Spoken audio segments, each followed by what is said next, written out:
I'm going to hit lobs this morning and try and talk while I do this.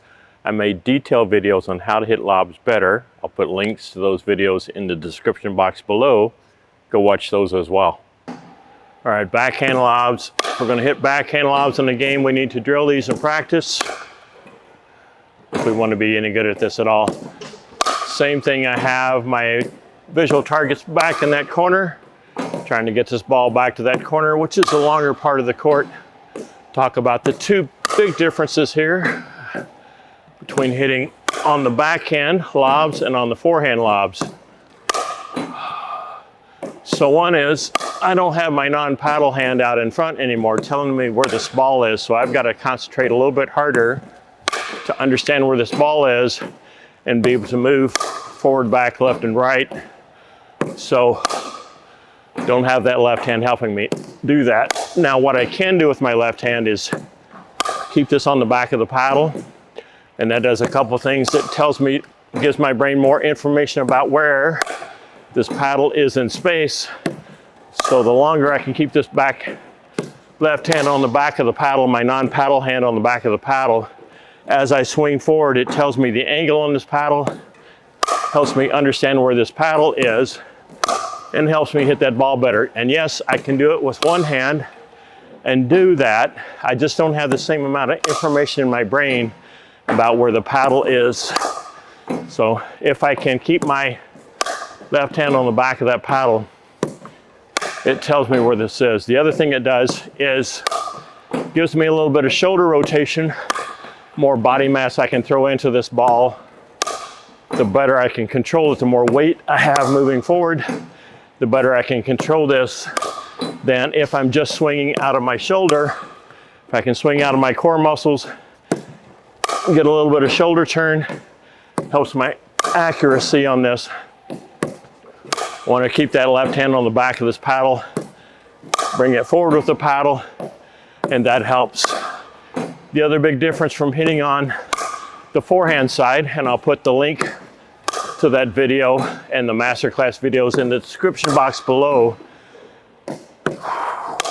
That other big difference is I'm not trying to put any spin on this ball. I'm just trying to hit straight through the middle of this ball and get good lift on it. So I'm not as good at putting topspin on backhand shots. If you are, then go ahead and do that.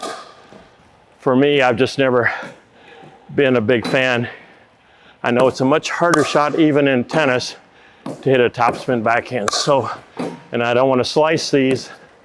So on the backhand side, I'm going to try and hit through the center of this ball, get good lift on it, try and get it back to those baskets back in the corner, and then everything should be okay. Everything else between this and the forehand are kind of the same. If I can get this ball up high and have it come down from a greater height, it's moving faster while it comes down.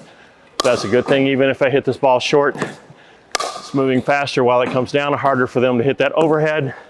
If I hit it toward the corner, then it pulls them off of the court a little bit. I'm trying to get low on all these and get under the ball. Start with my paddle low and then lift up as I go. I think in the master class I was actually starting with my paddle up around the shoulder because that's a familiar way for me to hit backhands. Any other backhand, generally starting up around the shoulder like that. But you can do that, or you can just start with this paddle low and lift straight up through the middle of that ball. Either one works. Again, I've got the balls timed on my machine so that next one doesn't come out, or I don't have to hit that next one until I can see where the previous one landed. And if I need to make an adjustment, if I hit one too short or one too deep, then I've got time to see where this ball went and then try and make that adjustment on the very next ball. That's a really good thing about drilling. I miss a shot, I don't hit it well, I've got another chance to do that in 2 or 3 seconds later, and you don't get that in a game. So if I'm drilling, I'm hitting more balls in a certain amount of time, way more balls than you can hit in a game.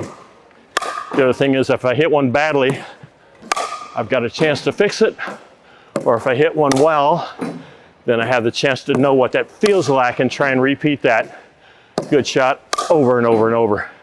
Just trying to get these balls back in that corner, close to those baskets. I don't necessarily want them to hit that basket because that margin for error is then too small. Just want to get it high enough to where I've got my opponents pulled off the line.